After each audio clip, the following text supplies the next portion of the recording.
Hello, my dear students and all publics. Good evening to all of you.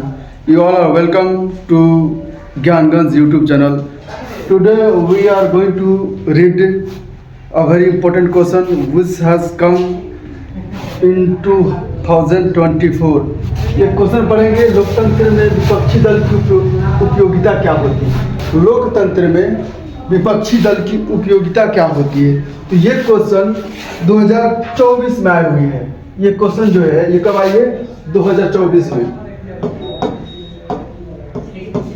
ठीक है, तो important है, इसे थोड़ा ध्यान से पढ़ेंगे। तो लोकतंत्र में विपक्षी दल की उपयोगिता क्या होती है।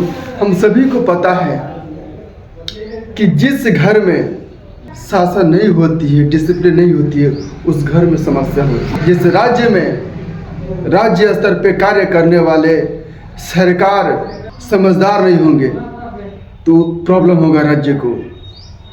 हमारे केंद्र सरकार का भी वही सेम प्रोसेस है।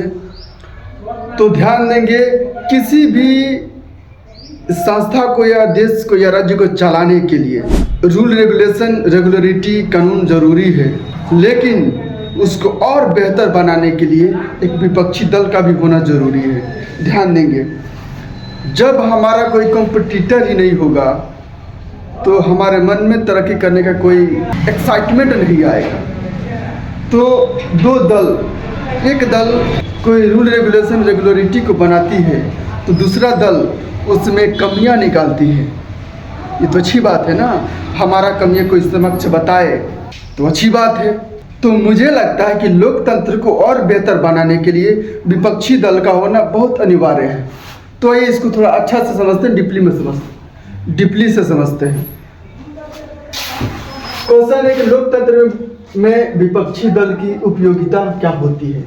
तो सबसे पहले लोकतंत्र में विपक्षी दल की उपयोगिता ये होती है कि विपक्षी दल के लोग, सांसद या विधायक हमारे सरकार के बनाए गए रूल रेगुलेशन का ध्यान रखती है। तो कैसे कह सकते हैं कि सरकार पर निगरानी करती है, सरकार के कार्य पर निगरानी करती है। पहला पॉइंट, लोकतंत्र में विपक्षी दल का कार्य पहला ये है कि सरकार के कार्यकाल पे निगरानी रखती है, जिसमें क्या होगा, विपक्षी दल सरकार के कामकाज पर नजर रखता है।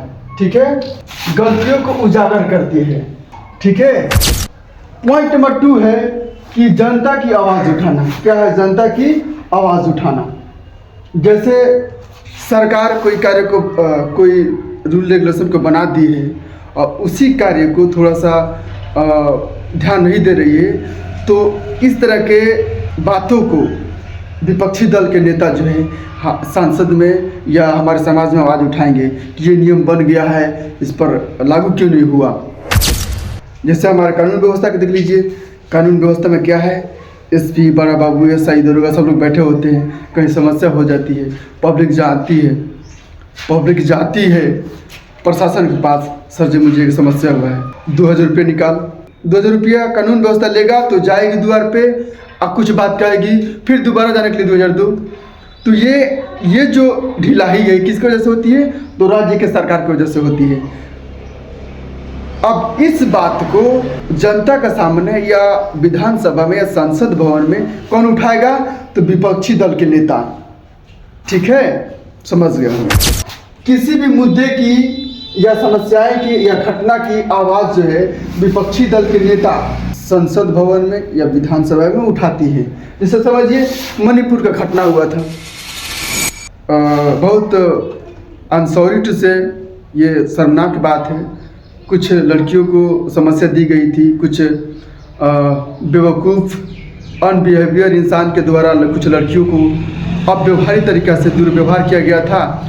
और इस पक्ष में हमारे राज्य के सतह पर बैठी हुई सरकार किसी भी बात का एक्शन नहीं ली और ना ही केंद्र सरकार एक्शन ली। इस बात की मुद्दा उठाई हमारे विपक्षी दल के नेता, जो बहुत अच्छी बात है। मुझे लगता है कि आप समझ गए होंगे कि सरकार जब एक्शन नहीं लेती है ना, तो विपक्षी दल के नेता एक्शन लेते हैं, ताकि इससे भी उसको ये समझ में आए कि हमें करना चाहिए।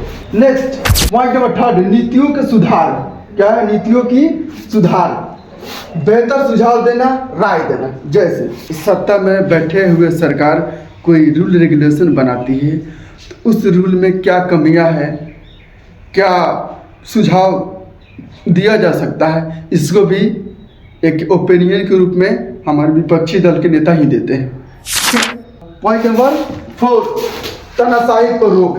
तानाशाही पे रोक। जैसे मेरे बात को ध्यान दीजिए, हम पब्लिक बहुत भरोसे से कुछ मन में उम्मीद लेकर जाते हैं और वोट करते हैं। और वोट बस इसी आधार पर करते हैं कि हमारे राज्य में, हमारे क्षेत्र में, हमारे लोगों के लिए कुछ अच्छे कार्य होंगे, सरकार बनेगी, रोड विकसित होंगे और हमारे समानता में तरक्की होगा। लेकिन हमारे चुने गए संसद में सांसद, एमपी, एमएलए यही सब कार्य को बुरी तरीक़ा से करने लगते हैं। यही संसद विधायक गलती करने लगते हैं तो हम लोग कहाँ जाए। जैसे आपको सुनने को आता है कि विधायक यहाँ पे एक गलती कर दिया, किसी को पिटवा दिया। एमपी, यहाँ का एमपी एक लड़की के साथ दुर्व्यवहार किया और प्रशासन में जब केस लिखवाने गई उनके परिवार के लोग तो प्रशासन उसी को फिर उल्टा में पीटा। तो दिस इज रेडिकुलस, ये जो बहुत बुरी बात है। इसीलिए तो कहा जाता है कि धर्म, जाति या खूब सुंदर चेहरा और भाषण के नाम पर वोट मत दो, क्वालिटी विचार के नाम पर वोट दो। हम तो बस हमारा जात है, चलो वोट देते हैं, जात जिंदाबाद। अरे भाई पढ़ो, शिक्षित बनो। हाँ, याद आ गया, तानाशाही पर रोक। हमें याद आ गया उस एमपी का नाम। एक सांसद है जो दुर्भाग्य से बीजेपी के अंतर्गत आते हैं। हम बीजेपी को बहुत समर्थन करते हैं, लेकिन बीजेपी के अंदर एक दुर्भाग्य से आ गया सांसद जिसका नाम है मनोहर धाकड़।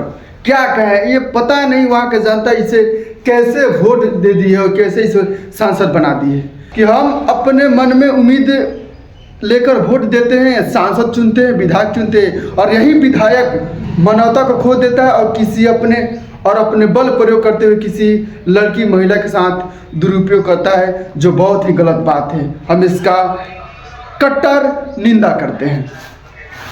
ये तानाशाही, अगर मजबूत विपक्षी ना हो तो सरकार मनमानी करने लगती है, ठीक है। और मुझे लगता है कि इस इंसान को, मनोहर धाकड़ को हटा देना चाहिए। नेक्स्ट, सरकार में बैठे राजनेता जैसे मुख्यमंत्री, प्रधानमंत्री, गृह मंत्री जितने भी गलतियां करते हैं उस सबको देख रेख करती है विपक्षी दल के नेता और यही गलती के सहारा लेकर अपने सरकार बनाने की योजना करती है। फिर से फटाफट रिपीटेशन कर देते हैं। लोकतंत्र में विपक्षी दल की उपयुक्तता क्या होती है, तो इनके उपयुक्तता निम्नलिखित होती है। पहला, सरकार पर निगरानी, जिसमें विपक्षी दल सरकार के कामकाज पर नजर रखता है और गलतियां को उजागर करता है, ठीक है। नेक्स्ट, जनता की आवाज उठाती है, यानी कोई मुद्दे हो, कोई समस्या हो जो सत्ता में बैठे मुख्यमंत्री या प्रधानमंत्री से नहीं हो पा रहा है तो उसका आवाज हमारे विपक्षी दल के नेता उठाते हैं और अच्छे से व्याख्या करते हैं हर समस्या का। नेक्स्ट, नीतियों में सुधार। कोई भी नीति, रूल रेगुलेशन, रेगुलरिटी बनती है तो अपने से बेहतर सुझाव देते हैं, राय देते। तानाशाही पूर्वक हमने अभी बताया, जो सांसद, विधायक अपने अधिकार, संविधान के अधिकार भूल जाते हैं और अपने पर्सनल संतुष्टि के लिए गलत कदम उठाते हैं, उसको तानाशाही कहा जाता है और इसको रोक लगाती है हमारे विपक्षी दल के नेता। और ये सब इसीलिए होता है क्योंकि भविष्य में सरकार बन सके। मुझे लगता है कि आपको समझ में आया होगा। यदि हमारा वीडियो आपको समझ में आया हो तो हमारे वीडियो को लाइक करें, सब्सक्राइब करें, कमेंट बॉक्स में कमेंट अवश्य करें।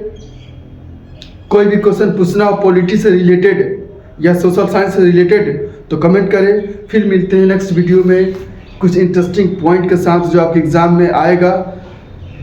तब तक लिए जय हिंद। ये भी ख्याल रहे कि ये क्वेश्चन 2024 में आया था, अभी 2026 में आने की लगभग 90% संभावना है। जय हिंद।